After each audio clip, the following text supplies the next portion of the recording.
So Adam அலி இஸ்லாமுடைய வரலாறு வந்து டோட்டமிசம் தியரிக்கு மறுப்பா இருக்குங்க. அதாவது குல சின்னங்கள் தான் மனிதனுடைய முதல் தெய்வம் என்று சொல்லக்கூடிய வழி தவறிய தியரி தான் இது. குல விலங்குகள் அல்லது சிம்பிள்ஸ் தான் ரிலிஜன் சொல்லக்கூடிய தியரி இது. இது மனிதனுடைய இறை வழிபாடு மற்றும் ஐடென்டிட்டி சிம்பிளே குழப்பக்கூடிய ஒரு தியரி. மாறாக இஸ்லாம் வந்து இறை செய்தியால் மனிதன் வந்து வழிநடத்தப்பட்டானே தவிர சிம்பிள்ஸ் மூலியமாக அல்ல, குல விலங்குகள் மூலியமாக அல்ல. அடுத்தது ஆன்செஸ்டர் வர்ஷிப் தியரி பார்க்கலாம். முன்னோர்கள் அல்ல, அல்லாஹ்வே முதலில் வணங்கப்பட்டவன். சரிங்க, இன்னைக்கு கூட முன்னோர்களை வணங்கிட்டு இருக்கிறாங்க. சைனீஸ் ஜப்பானீஸ் மதங்கள்ல நீங்க பார்க்கலாம். இன்னும் வஜதன அபானா உம்மத்தின், நாங்கள் எங்களுடைய முன்னோர்களை இப்படிதான் கண்டோம் என்று அந்த மக்கள் சொன்னாங்க, காஃபியர்கள். ஸோ ஆன்செஸ்டர் வர்ஷிப் என்பது லேட்டர் டீவியேஷன். ஆரம்பம் தௌஹீதுல தான் இருந்தது. அடுத்து டுர்க்ஹெம் சோஷியாலஜிக்கல் தியரி, அதாவது சமூகம் அல்ல வஹீதான் மார்க்கத்துடைய மூலம். அதாவது டுர்க்ஹெம் என்ன சொல்றாருன்னா, மதமே வந்து சொசைட்டி வர்ஷிப்பிங் இட் செல்ஃப் தான் அப்படின்னு சொல்லி. மிக தவறான ஒரு விஷயம். ஏன் நபிமார்கள் தங்கள் சமூகத்துக்கு எதிராக நின்றாங்க? அப்போ ஏன் அவங்க வந்து இப்போ பல இன்னல்களை அனுபவித்தாங்க?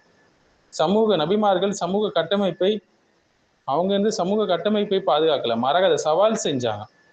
அதில் இருக்கக்கூடிய வழிகேடுகளுக்கு எதிராக நின்றாங்க.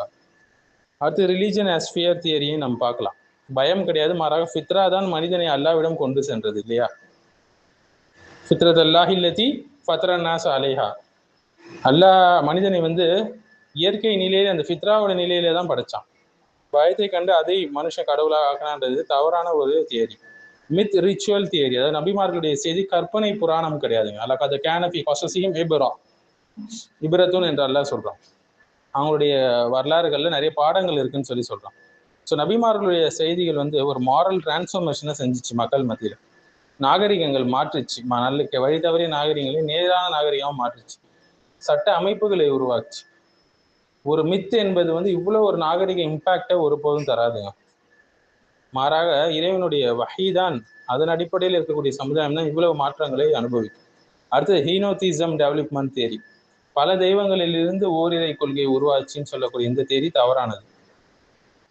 முதல் மனிதன் படைக்கப்படுறதுக்கு முன்னாடியே ஓர் இறைவன் தான் இருந்தான், அவன் தான் அல்லாஹ். சொஅபுதுல்லாஹ், அல்லாஹ்வை மட்டும் வணங்குங்கள் என்று நபிமார்கள் சொன்னாங்க. அடுத்து பிரிமிட்டிவ் பாலித்திசம் தியரி, ஆரம்ப மனிதன் வந்து பல தெய்வவாதியாக இல்லை, மாறாக ஓரிரை கொள்கையில தான் இருந்தான். இன்னும் மார்க்கம் வந்து மனித வளர்ச்சியுடைய தயாரிப்புன்னு சிலர் சொல்றாங்க. Religion has human evolution theory சொல்லுவாங்க. வைன்னமின் உம்மத்தின் இல்லா ஹலாஃபிஹா நதீரும், ஒவ்வொரு சமூகத்துக்கும் எச்சரிப்பாளர் வந்தாங்க இல்லைங்களா? சூரத்துல் ஃபாத்திரில் நம்ம பார்க்கலாம். அடுத்தது கல்ச்சுரல் கன்ஸ்ட்ரக்ஷன் தியரி, இது என்ன சொல்லுது? இஸ்லாம் கலாச்சார உருவாக்கம் சொல்லுது. மாறாக இஸ்லாம் கலாச்சார உருவாக்கம் கிடையாது. இஸ்லாம் வந்து அரபு கல்ச்சரை பல இடங்கள்ல எதிர்த்து இருக்கு. ஃபீமேல் இன்ஃபான்டிசைடு அதை தடை செஞ்சிருக்கு. ட்ரைபல் அரகன்ஸ், அவங்களுடைய அகந்தை, அதை உடைச்சிருக்கு. ஸோ ஒரு கல்ச்சுரல் ப்ராடக்ட் வந்து கல்ச்சரை சேலஞ்ச் செய்யாது இல்லைங்களா ஒருபோதும். அடுத்து செக்யூலர் ஆந்த்ரோபாலஜிக்கல் தியரி பார்த்தீங்கன்னா, மனித ஆய்வு வந்து வஹியை மாற்ற முடியாது. ஆனால் செக்யூலர் ஆந்த்ரோபாலஜிக்கல் தியரி என்ன சொல்லுதுன்னா, மனித ஆய்வு வஹியை மாற்ற முடியும் என்று சொல்லுது. ஏன்னா ஆந்த்ரோபாலஜி ஒரு லிமிடெட் அப்சர்வேஷன் தான், ஸ்பெகுலேட்டிவ் ரீகன்ஸ்ட்ரக்ஷன் தான். ஆனால் வஹி என்பது, இறை செய்தி என்பது படைத்தவனுடைய கல்வி ஞானம். அலா யாலும் மன் ஹலக, படைத்தவன் அறிய மாட்டானா என்று அல்லாஹ் கேட்குறான். அடுத்தது இறுதியாக கம்பேரிட்டிவ் ரிலீஜன் எவல்யூஷன் தியரி, எல்லா நபிமார்களும் தௌஹீதின் பக்கமே அழைத்தாங்க இல்லைங்களா? ஆனால் கம்பேரிட்டிவ் ரிலீஜன் என்ன சொல்லுதுன்னா, ரிலீஜன் எல்லாமே வந்து இண்டிபெண்டா எவால்வ் ஆச்சு என்று சொல்லுது. அம்மா அர்சல்னா மின் கப்லிகம் என்ற ரசூலின் இல்லா நூஹி இலைஹி அன்னஹு லா இலாஹ இல்லா அன ஃபஅபுதூன், எந்த தூதரை அனுப்பிச்சாலும் அல்லாஹ் லா இலாஹ இல்லல்லாஹ்வை சொல்ல சொல்லி தான் அனுப்புறான். அப்படிதான் வஹியை அல்லாஹ் அவங்களுக்கு கொடுத்தான். இந்த எவல்யூஷன் ஆஃப் ரிலீஜன், இந்த கம்பேரிட்டிவ் ரிலீஜன் எவல்யூஷன் தியரி என்ன சொல்லுதுன்னா, உலகத்தில் உள்ள மதங்கள் எல்லாம் தனித்தனியாக உருவாச்சு என்று சொல்லுது. ஒவ்வொரு சமுதாயம் தங்களுக்கான கல்ச்சர், தங்களுக்கான நேச்சர், பாலிடிக்ஸ், மித்து எல்லாத்தையும் அடிப்படையில் ரிலீஜன் உருவாக்குனாங்கன்னு சொல்லுது. ஆரம்பத்தில் ஒரு பிரிமிட்டிவ் பிலீஃப் இருந்ததாக சொல்லுது. பிறகுதான் வந்து பல தெய்வ வழிபாடு, ஹெய்னோதிசம், மோனோதிசம்லாம் வளர்ச்சி அடைஞ்சது சொல்லுது. இவங்க என்ன சொல்றாங்கன்னா, ஓரிரை கொள்கை வந்து மனிதனுடைய ஆரம்ப மதமாக இல்லை, அது ரிலீஜன் வந்து எவல்யூஷன் அடையும் போது இருந்த லேட்டர் கடைசி ஸ்டேஜ்னு சொல்றாங்க.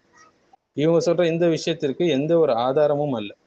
ஒரு பில்டிங் இருக்கு, அது உடைந்திருந்தா அந்த உடைந்த மிச்சம் தான் வந்து ஒரிஜினல் வடிவம் அந்த பில்டிங்கோட இதுன்னு சொல்ல முடியும். அது போலதாங்க, எப்போ ஒரு மதங்கள் வந்து கரப்ட் ஆகும்போது அந்த கரப்டட் மதத்துடைய ஆதாரம் தான் நமக்கு கிடைக்குது ஆராய்ச்சிகள் மூலியமாக என்றால், அதுதான் அவங்களுடைய ஆரம்ப மதம் என்று நம்ம சொல்ல முடியாது.